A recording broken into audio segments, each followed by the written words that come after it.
Welcome back to today's Explainer. Ever feel like your brain is just running a bunch of background apps and you're not entirely sure what they all do? Well, today we are diving deep into the internal programs you run every single day to make decisions, solve problems, and basically just understand the world around you. We're going to unpack your mental toolkit, explore the specific cognitive processes you use, and figure out how we can actually upgrade that mental software to optimize the way we think. Here's our roadmap for today. We'll be hitting the mind as a computer, fast versus slow thinking, logical and analytical reasoning, defining computational thinking, and finally, acquiring new cognitive skills. Let's get right into it. All right, part 1, the mind as a computer.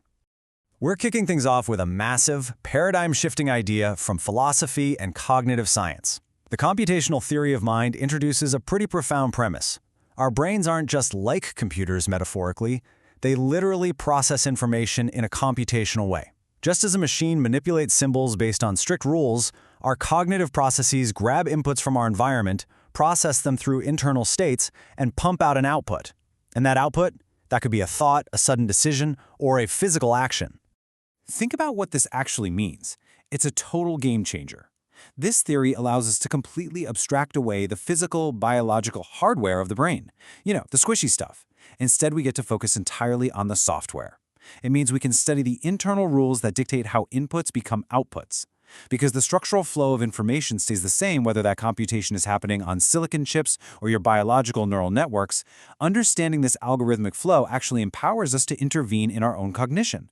We can literally debug our own mental software. Moving right along to part 2, fast versus slow thinking.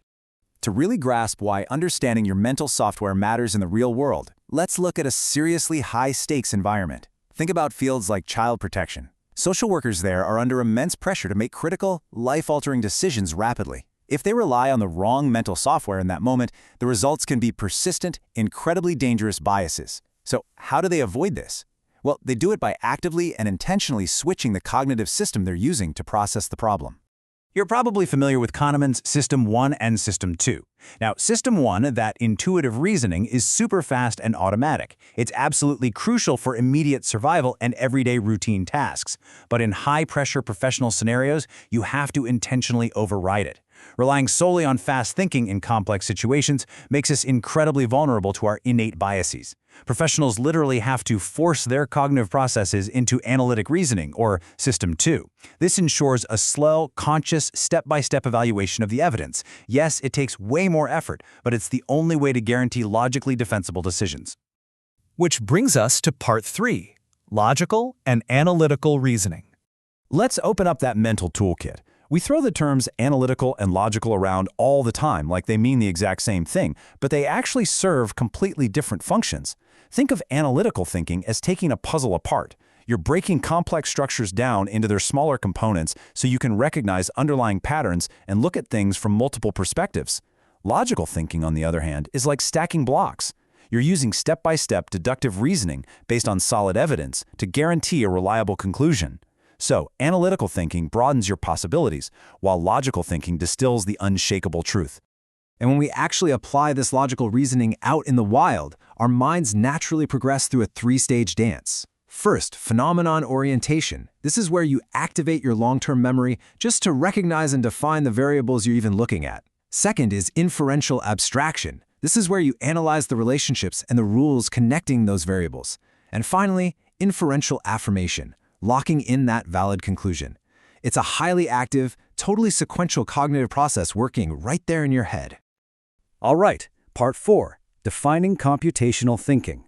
Now, don't let the name fool you. Computational thinking is absolutely not just for computer scientists. It's a highly structured method of problem solving designed specifically so that an external agent, whether that's a machine or even just another person, can seamlessly execute your solution. It stands on 4 sequential pillars. Step 1, decomposition, breaking a massive problem into bite-sized parts. Step 2, pattern recognition, spotting the repeated trends. Step 3, abstraction, ruthlessly stripping away all the useless details so you're only looking at the core information. And finally, algorithmic thinking, writing a strict step-by-step set of instructions to automate the exact solution.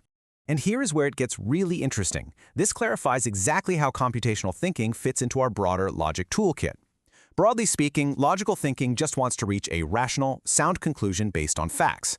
But computational thinking, it's a highly specialized spin-off of logic. It has one singular focus: algorithmic efficiency and total automation.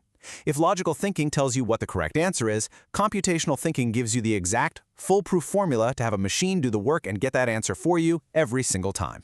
Finally, Part 5, Acquiring New Cognitive Skills. So how do we actually install these cognitive upgrades? Learning requires this delicate dance between two types of knowledge. First is procedural knowledge. That's knowing how. It's your mechanical ability to actually execute a sequence of actions or apply an algorithm to get a task done. Then there's conceptual knowledge, knowing why. This is your deep understanding of the relationships and principles governing that whole domain. To achieve true mastery, you have to balance both. You need the raw ability to execute the steps, but you also desperately need to comprehend exactly why those algorithms are succeeding in the first place. Because true skill acquisition isn't just a static achievement, it's a continuous, dynamic loop. We usually kick things off with the developmental approach. Spontaneous, slightly naive trial and error, just trying to figure out the procedural how. But to truly master a new cognitive process, you have to cross over to an educational approach. That's where you strictly define the concepts and reinforce the why. You try it procedurally, you codify it conceptually, and boom, that deep understanding allows you to execute much more sophisticated procedures the very next time. It's literally an ongoing cycle of cognitive upgrades. We have covered a huge cognitive landscape today, from the computational theory that underpins our minds to the precise mechanics of logical, analytical, and computational thinking. So, to wrap up this explainer, I want to leave you with a bit of a provocation. Think about your own mental toolkit. Which specific tool are you over-indexing on? Are you defaulting to fast intuition in moments when you actually desperately need slow analytical reasoning? Or, on the flip side, are you endlessly overanalyzing a complex problem when all you really need is to design a quick, step-by-step computational algorithm to solve it? Take a hard look at your mental software this week and see where you might just need to run an update. Thanks for joining us, and we'll see you in the next explainer.